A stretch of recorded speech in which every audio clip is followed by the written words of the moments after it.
Hello good morning friends. வாங்க இன்றைக்கி நம்ம எம்வி விலாக்ஸ் ஆஃப் மலர்விழி சேனலில் பார்க்க போகிறது சிம்பிளான ஈஸியான ஒரு ஈவினிங் ஸ்நாக் தாங்க, வாழைக்காய் பஜ்ஜி. இது என்னோடய ஸ்டைலில் நான் வந்து இந்த பஜ்ஜி மிக்ஸ் இல்லாமல் கடலை மாவு வச்சு என்னென்ன பொருள் போட்டு செய்கிறேன்னு நம்ம வீடியோவில் பார்க்கலாங்க.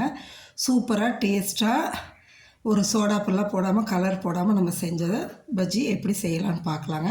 அவ்வளோ டேஸ்டியாக இருக்குங்க. மழை வர நேரத்தில் நல்லா இந்தமாரி சுட சுட வாழைக்காய் பஜ்ஜி போட்டு இந்த கெட்டி சட்னி வச்சு சாப்பிட்டோம்னா அவ்வளோ நல்லாயிருக்குங்க. வாங்க பாருங்கள், 2 வாழைக்காய் எடுத்து வச்சுருக்கேன் பாருங்கள். இது வாழைக்காய் பஜ்ஜிக்காக இதை எடுத்து வச்சுருக்கேன். இதை நறுக்கணும்.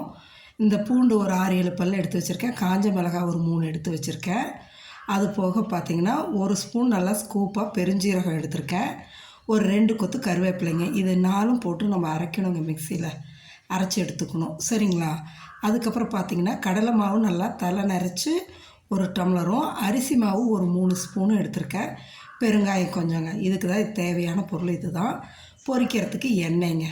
அவ்வளோதான். இப்போ நம்ம என்ன பண்ணுறோம், மிக்சி ஜாரில் போட்டு இந்த பெருஞ்சீரகம், பூண்டு, இந்த காஞ்ச மிளகாய், கருவேப்பிலை இதெல்லாம் மிக்சி ஜாரில் போட்டு அரைச்சி எடுத்துடலாங்க. சூப்பராக சிம்பிளான டிஷ்ஷு தாங்க, இது ரெசிபி தான். அவ்வளோ சீக்கிரமாக செஞ்சிடலாம். 10 நிமிஷத்தில் வெறும் செஞ்சிடலாங்க. செஞ்சு சூடாக ஒரு காஃபியோ டீயோ போட்டு சாப்பிடும்போது அவ்வளோ டேஸ்ட்டாக நல்லாயிருக்குங்க.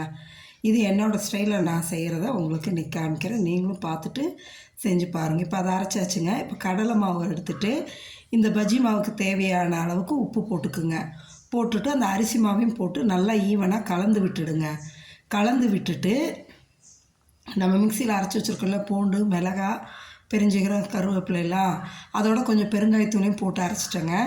அதையும் இதில் போட்டுக்குங்க.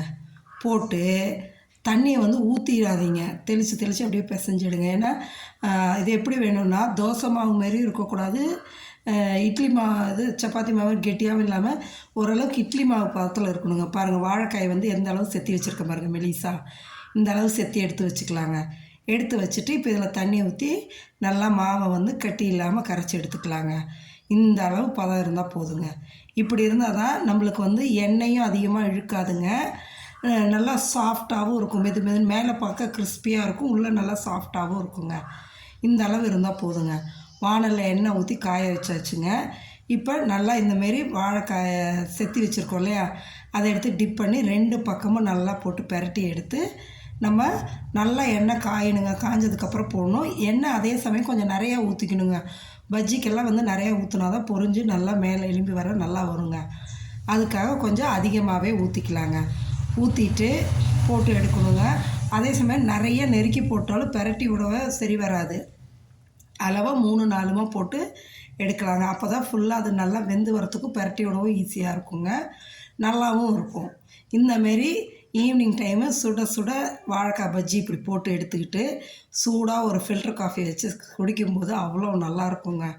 நீங்களும் செஞ்சு பாருங்கள். மறக்காமல் செஞ்சு சாப்பிட்டு பார்த்துட்டு எப்படி இருக்குன்னு சொல்லுங்கள். இதே மாதிரி ட்ரை பண்ணி பாருங்கள். உங்கள் ஃப்ரெண்ட்ஸ் அண்ட் ரிலேட்டிவ்ஸ்க்கும் ஷேர் பண்ணி விடுங்க. ஆல்ரெடி சப்ஸ்கிரைப் பண்ணவங்க லைக் பண்ணுங்கள், ஷேர் பண்ணுங்கள்.